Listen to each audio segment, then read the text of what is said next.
Next one is you got to believe. And I don't mean that in a silly sense. I mean it straight up. If you don't have a belief system and you don't believe in anything, you can bank on this. Your actions will be in a direct relationship to your belief systems. And most of us think we know our belief systems and we don't. You got to dig deep into it. Your actions, and this is where you particularly find out, is in times of stress. What does a person do in adversity? I mean, most of you have been around long enough. I can kind of see it in your eyes. All right? You've been there with a friend. All of a sudden, something goes wrong. You find out. You find out who a friend is. But you don't find out who a friend is while everything's good. We had a great run. I came here in 2000. Everybody was just as happy as they could be. Man, things just rocked and rolled and moved along. Then about October 2005, things started changing. But nobody knew it. Because we were like a bunch of cooked frogs. You know, you take a bullfrog, drop him in hot water, he'll bounce right out. But you take a bullfrog, put him in cool water, turn it up a degree an hour, and he'll cook to death.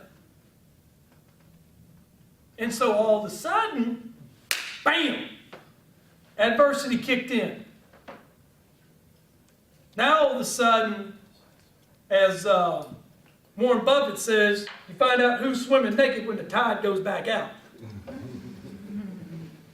And you start finding out who really's got some character in a time of adversity. Do they got to get into mudslinging, finger pointing? You want to know where the number one problem? And this isn't got to be Republican. This isn't got to be Democrat. This has got to be a lack of leadership. All we do, leaders don't blame. Leaders don't blame, people. There is not a person that I can find politically that won't quit blaming.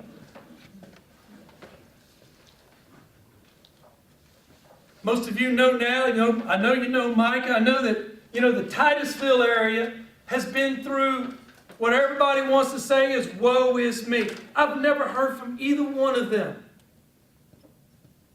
ever a single complaint. Man, the eyes are on the future.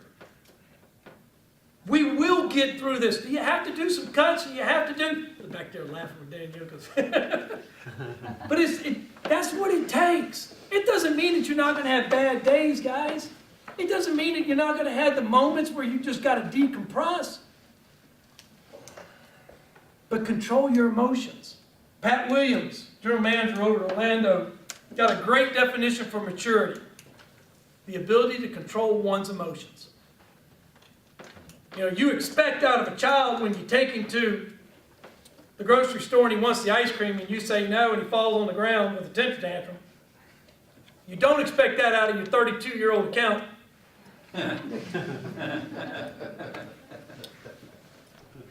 We deal with it though, don't we? John Wooden's pyramid of success is that your entire goal is to be your best. If you achieve your best, then you've achieved everything that can possibly be done. Has anybody ever been around Little League football, Little League baseball, Little League soccer, youth programs? I ran the Vieira Century Little League for 5 years as the president. They found out I was a basketball coach. Next thing you know, I'm president of Little League. I'm like, this is great. But here's the deal.